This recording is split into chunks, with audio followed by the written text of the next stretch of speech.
Right. Let's try this again. How I went from executive assistant to head of business change in under 10 years. My name is Daisy Ozigbo. This is my story. So, ever since I was as young as I could remember, I've always loved stories. I've always just given myself to that process of reading a book and going to a different world and finding myself in characters, but also just understanding the way other people's minds and perspectives work via the story. Growing up, I'm African, I'm Zambian. My parents always used to tell me that the way traditions were passed down is via stories. And that's how people kind of found their identity. That's also how they received instruction. I just, from a young age, I've believed in the power of stories. But I just thought that was just something that I enjoyed. I didn't necessarily think I would get into that as a career because I didn't necessarily want to be a professional writer. I knew that when I was young. And then, so I went to university. I studied English literature and language. Absolutely loved the degree. Finished. I didn't know what I was going to do. And then I got a job at a boutique property investment company. And my director there was a self-made millionaire, really kind of focused and knew what he wanted, and obviously absolutely inspiring. And being in that environment, you couldn't help but soak up that go-getter energy. I believe I already had a seed, but being in that environment really made me see that if I wanted something, I need to go out there, I need to get it. And one of those ways that you can bring people along on that journey is via storytelling. I saw how by being good or not at telling stories, that was the difference between making the sale and not making the sale. That was the difference between people believing in your business and not believing in your business. That was the difference between you creating the life for yourself that you want and you just having the life that you're given because you couldn't create the life that you wanted.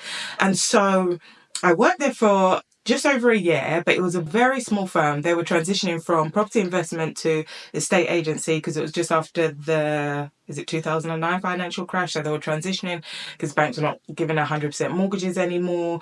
And I knew I had to get into a bigger organization. But whilst I was at the boutique company, I had a lot of experience in projects and relooking at operating models.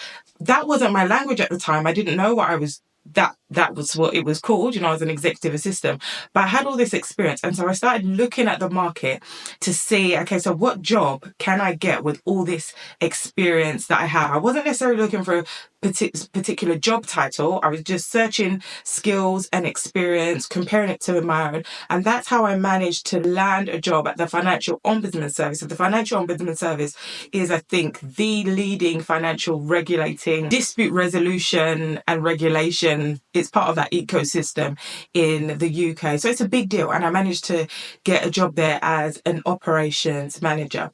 And again, the reason why I was able to make that leap from executive assistant to ops manager is because I understood my experiences and I understood how I could deliver value to that organization. And I was able to tell a compelling story and make a compelling case as to why I would fit their job description.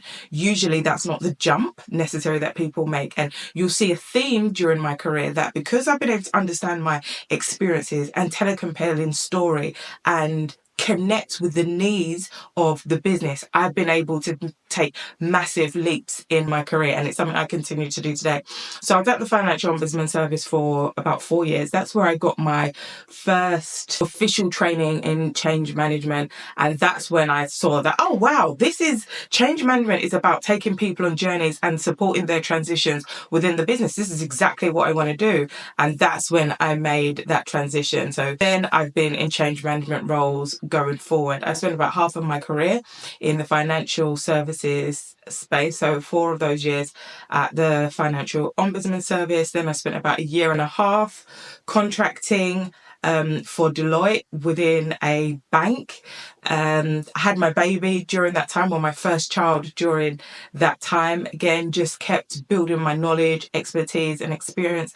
Then I got another job at a national charity. So once I'd had my mat leave, I got another job at a national charity, Citizens Advice here within the UK. I was a national change manager. So working on their massive programs of change that affected their network of charities across the UK. And I worked within that organisation as a consultant change manager. So whenever there was a need, that's when I'd be deployed to help with that transition. All of my experience, I was there for a good maybe 3 or 4 years, I think, with all of my experience there, helping to stand up teams, managing risks nationally, supporting a wide number of very senior stakeholders. So because it is a network of national charities, each of those charities has its own director who's a key stakeholder. And I think at the time I was there, it was a network of about 360 charities. So that's me dealing with 360 CEOs and getting that exposure and experience. That's how I was able to